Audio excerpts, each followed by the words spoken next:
The Boston Celtics have been the best team in the NBA since the All-Star break, with by far the best defense in the entire league. They have been blowing other teams out of the gym. Their offense has been humming along. Jason Tatum looks really good, and a whole lot of people are starting to look at this team as a legitimate contender. But I've got to tell you all, maybe it's just my Sixers bias talking, but I do not believe that the Celtics are legit this season. I don't trust this team in the playoffs, and I'm going to explain to you why. The Boston Celtics for the season as a whole have the number 3 defense and number 13 offense in the NBA, and over the last month or so, they have been far and away the best defensive team in the league, completely locking other teams down, holding them to incredibly low scoring averages, and blowing them out as a result. Jason Tatum started the season off slow, but he has finally gotten his shit together. For the year, he's averaging 27, 8, and 4 with a steal and a block. He's been a good defensive player, and he is once again finishing well at the rim, making his threes. He's drawing contact and going to the free throw line. Jason Tatum has just looked absolutely phenomenal lately, like a legitimate superstar over the last dozen games or so. Jaylen Brown has been the most consistent player on this team throughout the year. I think he should make an all-defense team. In my opinion, he is the second best defender on the team after Robert Williams. Brown is averaging 23 points a game this year on 46% shooting. Marcus Smart, he does his thing, you know, he's a pest, a very inconsistent offensive player, but he has had a very good playmaking season with 6 assists a game and only 2 turnovers, and he just hounds opposing guards. He's a very switchable guard, and he makes it so the Celtics starting lineup with Smart as the shortest player is incredibly versatile on the defensive end of the floor, because you can switch Marcus Smart on anyone except for a true center, and he can hold his own pretty darn well. Meanwhile, you've got Robert Williams holding down the paint. He is one of the best help defenders in the NBA, a very, very capable rim protector. I legitimately think he's close to the level of Jarrett Allen on defense, if not a little bit better. Robert Williams is absolutely insane, and the Celtics coach, Ime Udoka, hope I just pronounced his name right, has been using him phenomenally this year as a help side defender. He likes to put him on a wing who can't shoot very well and have him help out in the paint, and it's been stifling. He really has been locking dudes down. Dennis Schroeder has given you 14 points a game this year on 44% shooting.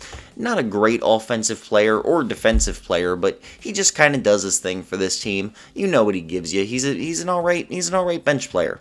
Al Horford has looked like he is having some kind of comeback year. His offensive stats have not been very good. He's been very inefficient, but on defense, he's been able to keep up with dudes better than he has since the last time he played for Boston.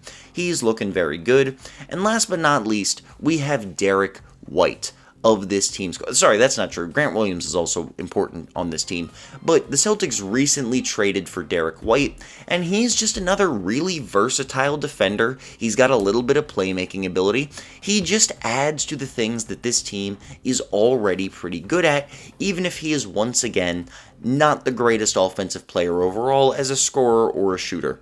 Last, truly, but not least, you have Grant Williams, who has been very good as a shooter this year. He's averaging only 8 points a game, but he does shoot 49% from the field and 44% from 3, 92% from the free throw line on only 1 attempt a game.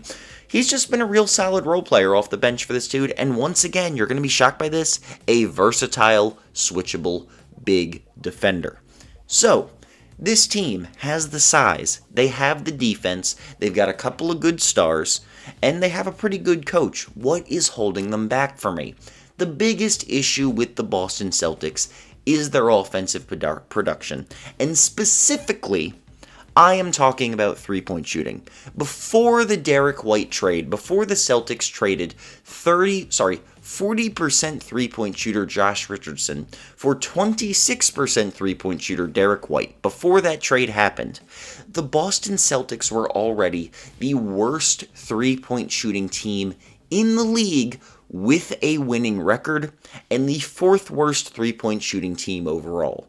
That is both volume and percentage. They are not good at shooting threes, and that was before they traded their second best three-point shooter for a guy who shoots 26% from three on 5 attempts a game.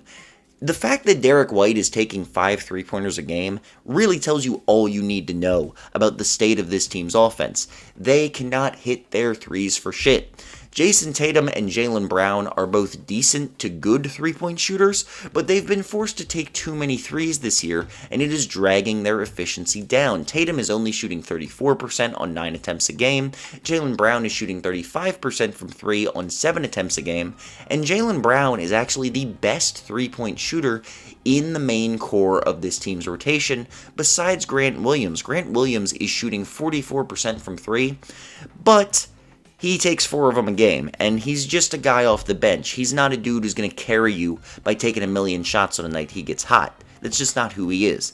Al Horford, 32% from 3. Dennis Schroeder, 34% from 3.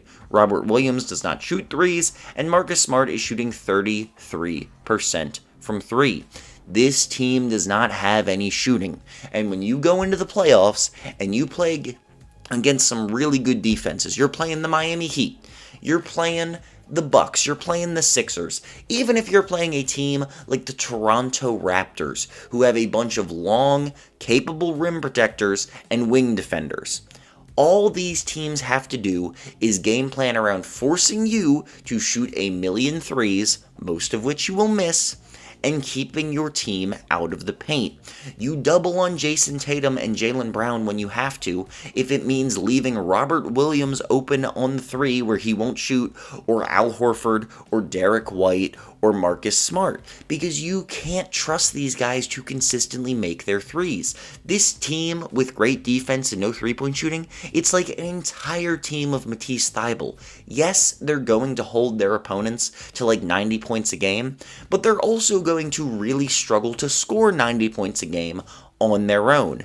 Because of this, I do not trust the Celtics in the playoffs. Depending on their seeding, I could absolutely see them making it as far as the second round, but honestly, as soon as they face a contender, I think you put the Sixers, the Bucks, or the Heat up against this team, I just really don't believe in the Celtics' ability to score enough points to make enough threes to win a series against one of those legitimate contenders. They need to trade some. I think the Derek White trade was a mistake.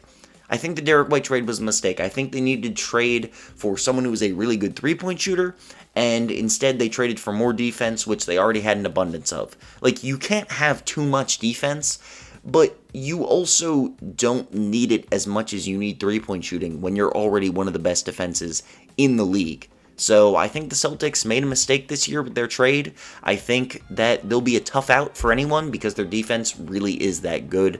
They will make it difficult for anyone to score against them. I don't think they will be like an easy sweep for any team.